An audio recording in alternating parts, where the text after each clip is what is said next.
I'm in northern Nigeria. In the city of Kano, it was a warm afternoon. The sun was beginning to dip below the horizon, casting long shadows over the ancient city walls. I had just left the market after a long day helping my uncle with his leather goods shop. The air was thick with the aroma of suya, roasted peanuts, and fresh spices, and the bustle of traders and buyers was finally calming down.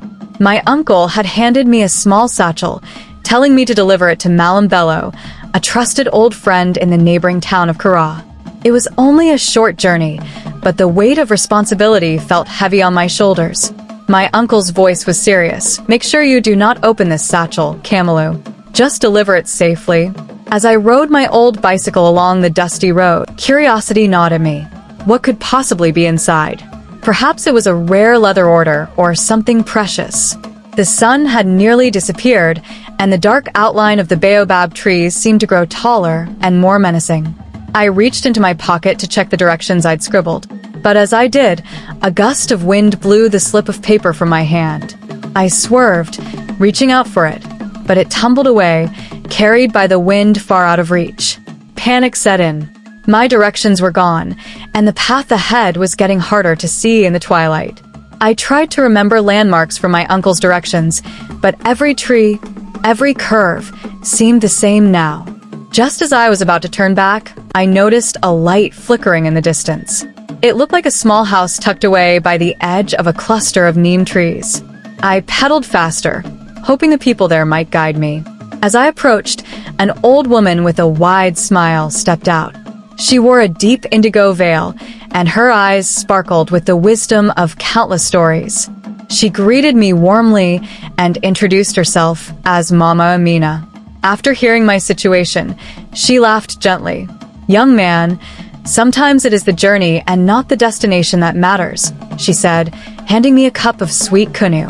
Her words were comforting, but I felt a sense of urgency. I still needed to deliver my uncle's satchel to Malam Bello. Just as I was about to excuse myself, Mama Amina looked over my shoulder and raised an eyebrow. "Are you sure you're alone?" I turned around, confused, and then I saw them. 3 young boys, barely teenagers, watching me from behind the trees. They were smiling mischievously, and one of them was holding my uncle's satchel. "Hey!" I shouted, darting after them. The boys laughed and took off, disappearing into the dense bush. I chased them, but my sandals caught on a root, and I tumbled down a small hill. I landed at the edge of a clearing, where to my astonishment, a campfire flickered. Around it were travelers, each with a unique story to tell. The leader, a tall man with a powerful build and a booming voice, introduced himself as Amaru.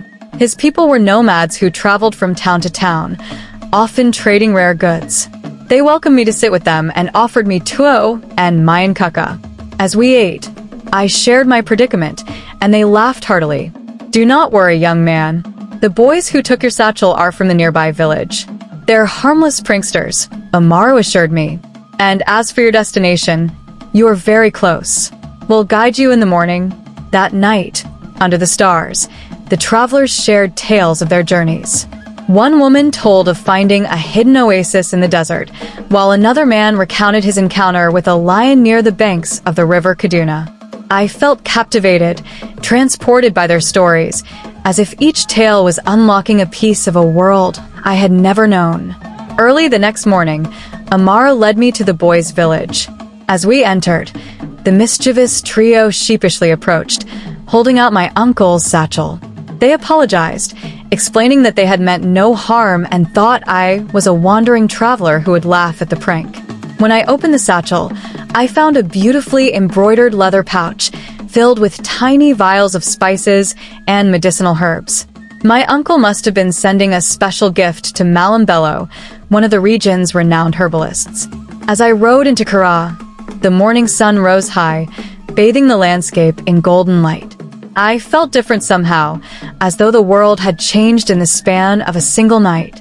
When I finally handed the satchel to Malam Bello, he gave me a knowing smile. "You're not just delivering a satchel, are you, Kamilu? You've seen something new?" I nodded, realizing that in the confusion and panic of a single mistake, I'd stumbled into the most unexpected adventure, a world of stories, friendships, and places that could never be found on any map.